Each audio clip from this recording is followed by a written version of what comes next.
نحييكم أعزائي المشاهدين ونقدم لكم أخبار السودان اليوم. الجيش يقترب من إحكام القبض على وسط بحري والوصول إلى سلاح الإشارة. نجح الجيش السوداني في إحراز تقدم بمدينة الخرطوم بحري واقترابه من السيطرة على وسطها بالتزامن مع تنفيذ قوات الجانب الآخر سلسلة انسحابات من عدة مواقع.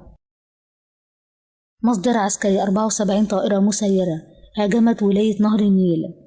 كشف مصدر عسكري بولاية نهر النيل شمال السودان أن الهجمات بطائرات بدون طيار التي تم تنفيذها على الولاية بلغت 74 طلعة، وأصدرت لجنة أمن الولاية بيانات متتالية تحدثت عن إسقاط وتدمير التصدي للطائرات المسيرة التي تستهدف مطار عطبرة والسلاح المدفعية.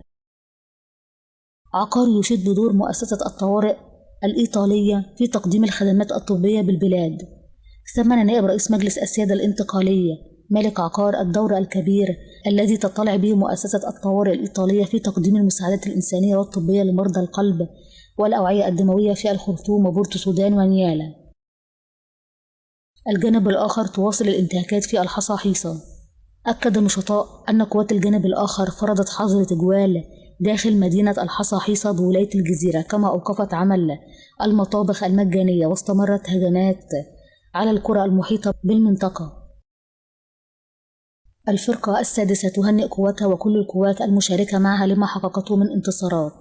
هنأت الفرقة السادسة مشاه بالفاشر قواتها والقوات المشتركة لحركات الكفاح المسلح وغيرها لما حققوه من انتصارات على الجانب الآخر، وخاصة في محور الفاشر.